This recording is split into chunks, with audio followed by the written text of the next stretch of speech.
να μην σκεφτούμαστε μόνο προς μια κατεύθυνση, να θεωρούμε και προς άλλη κατεύθυνση. Και να είμαι πολύ συγκεκριμένος. Ένας τρόπος να μεταφράσεις αυτές τις συμμαχίες σε ειδικών πολιτικών βάρος, το οποίο θα πιέσει και την Τουρκία, ή καλύτερα θα της ανοίξει και την όρεξή της, διότι υπάρχει και η πίεση, υπάρχει και οι άλλοι, είναι και το καρότο και το μαστίγιο, όπως λέμε, είναι και το άλλο κομμάτι. Η Τουρκία θέλει και εκείνη να αξιοποιήσει τα οικόπεδα που είναι προς δυσμάς και έχει κάποια τέλος πάντων διεκδίκηση.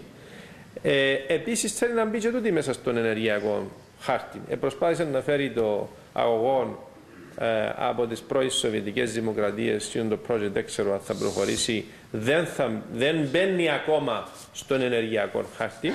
Είναι εκτός Ευρωπαϊκής Ένωσης και θα παραμείνει εκτός Ευρωπαϊκής Ένωσης διαπαντός.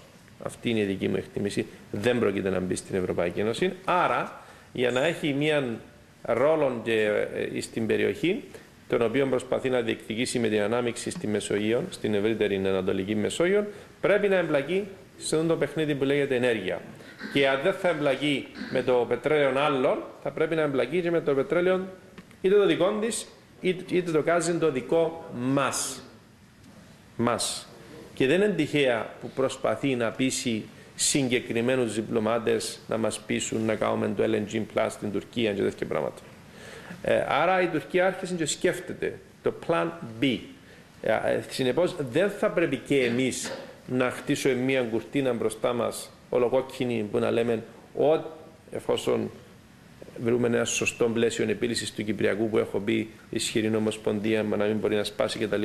Διασφάλιση της ακεραιότητας της Κυπριακής Δημοκρατίας, επανένωσης και όλα τα γνωστά. Θα πρέπει λοιπόν να ορθώσουμε μια κόκκινη κουρτίνα μπροστά μας όταν ακούσουμε ότι και η Τουρκία, για παράδειγμα, μπορεί να ενδιαφερθεί μαζί μας ή με κάποιους άλλους στην αξιοποίηση του φυσικού αερίου, ενώ μετά τη λύση του Κυπριακού.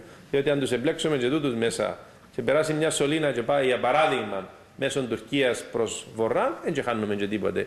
Φτάνει τα δικά μας συμφέροντα να είναι εξασφαλισμένα, διότι ακούγεται και η άποψη να βάλουμε μια σωλήνα να πάει στην Κρήτη και από την Κρήτη να πάει παραπάνω. Αλλά η τεχνική λέμε μας, δεν γίνεται. Δεν γίνεται.